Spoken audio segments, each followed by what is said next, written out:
We all struggle with body image.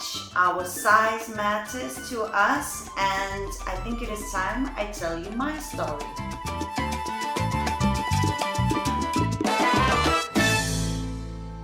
Hello everybody and welcome to my channel. Rasa the dancer is here, and recently I had made a video about body image, what is my opinion, how we should look at it. And I've been a dancer all my life, and I told you in that video as well that I've struggled with my fair share of body image and size and different things. So you made a lot of comments and I appreciate that. I love when you communicate with me and you asked to know a little bit about my story in that area. So I am an open person, to be honest, and I think these kind of things we shouldn't be ashamed of talking about it. It's just we all have a different story. So in this video I'll tell you a little bit more about mine.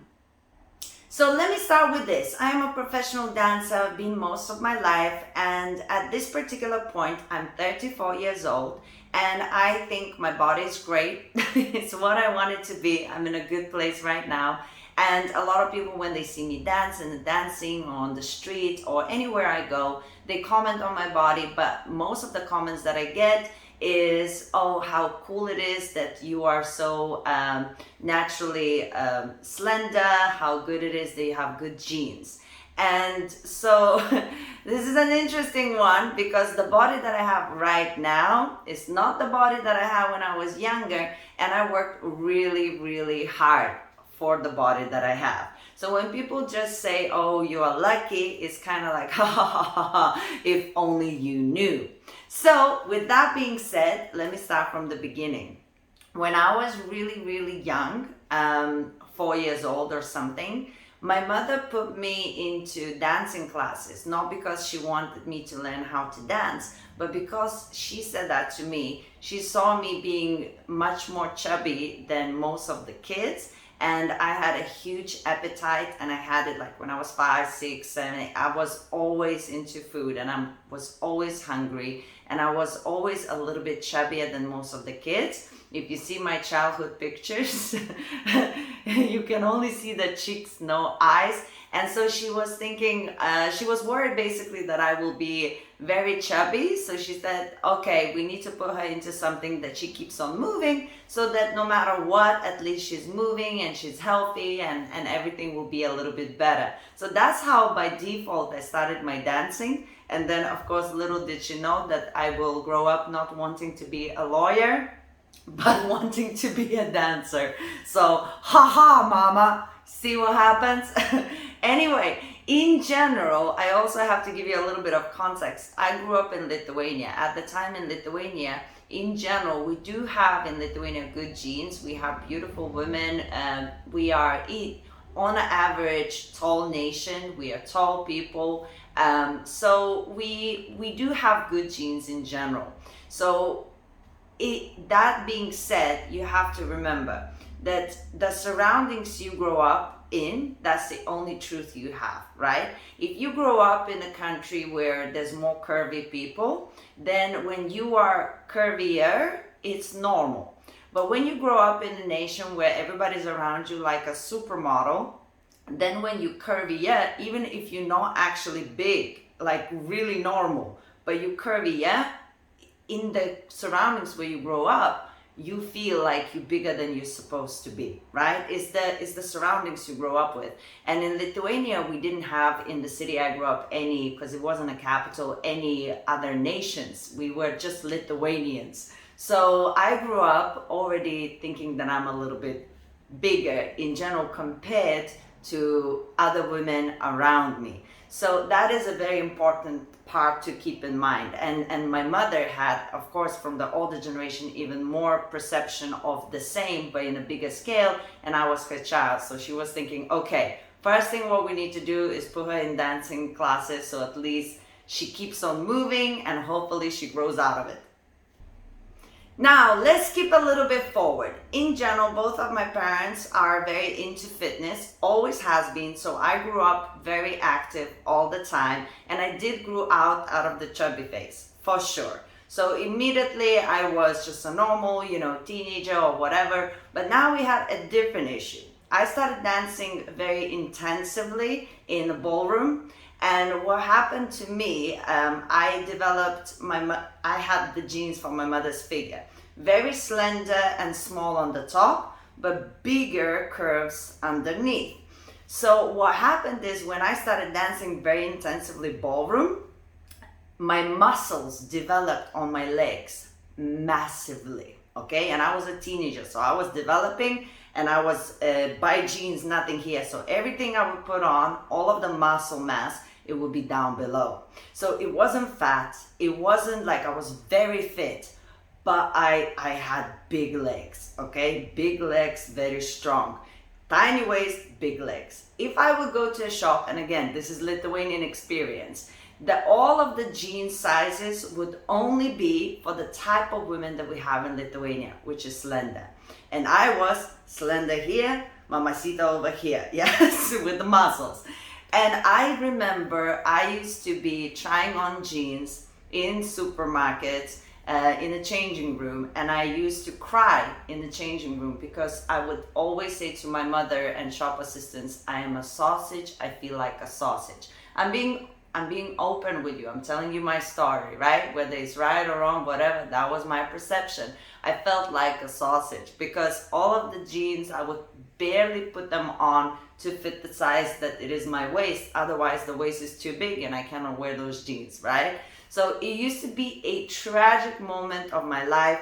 I used to have only one pair of jeans maybe that I would wear for 2 years straight because I would find that one pair that would fit me perfectly, and then I would wear them until it's like embarrassing, right?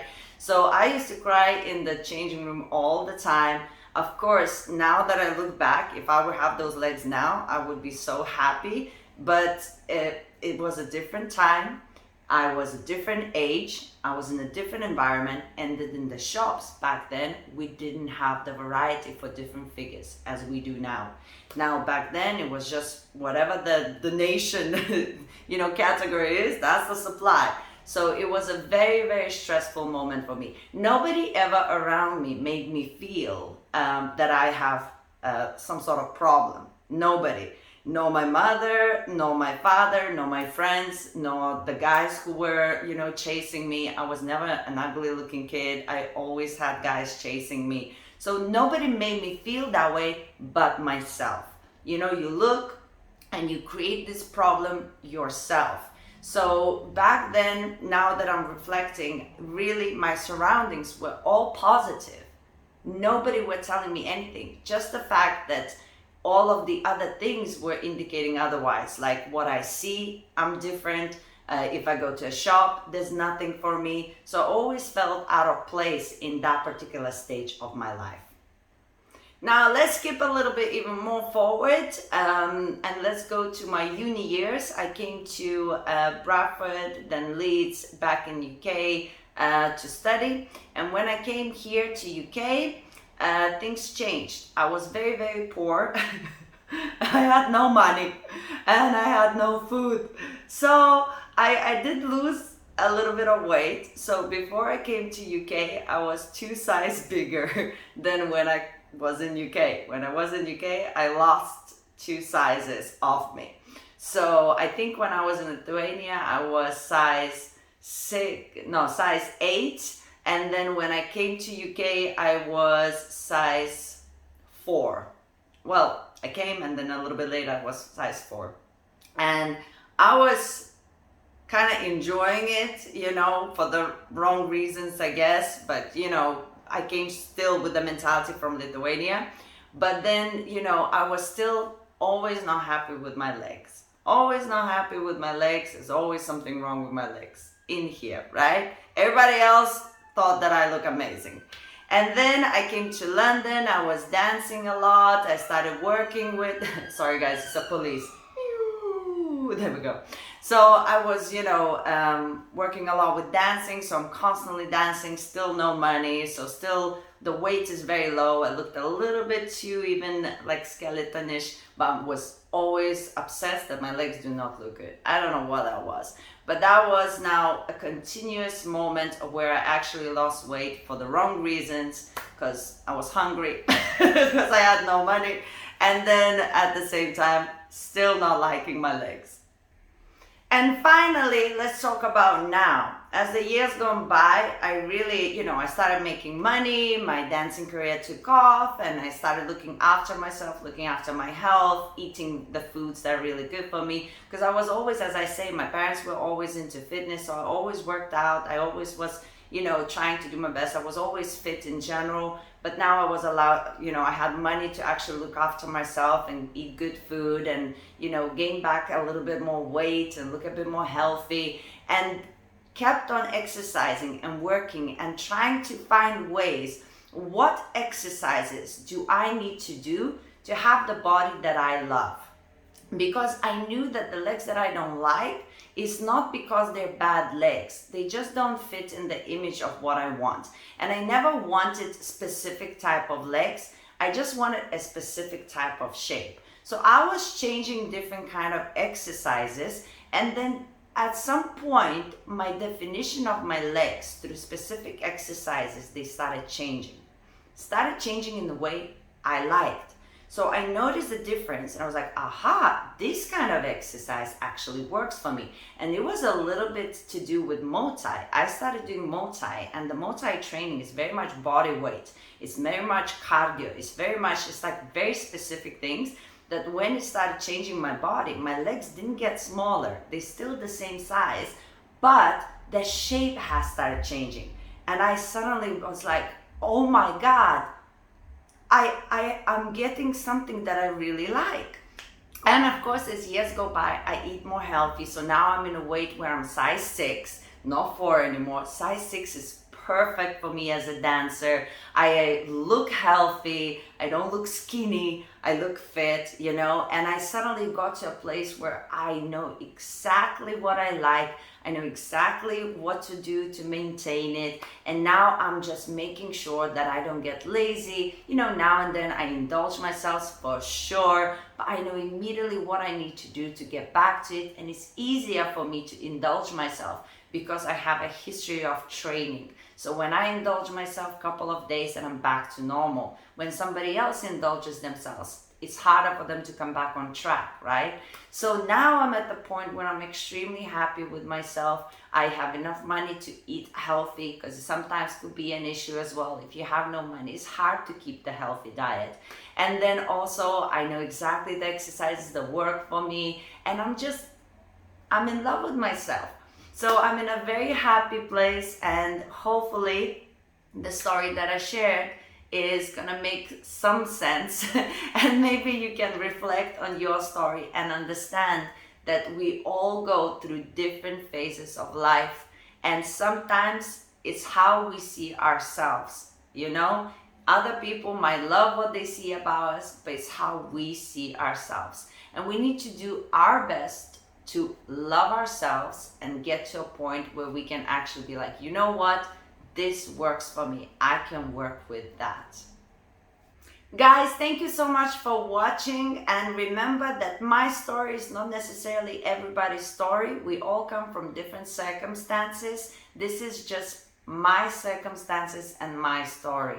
So please leave a comment if you can relate, or if you want to share your story, that would be great as well. I love reading your comments. This is why I make these videos. Let's get a little bit personal, and I promise you, the more people can see these conversations, the easier it gets for all of us. And guys, if you haven't watched yet the video that I made before about the body image and actually my thoughts about how we approach the whole perception of being big or small, please watch it as well, and just let's keep talking about it. Thank you guys.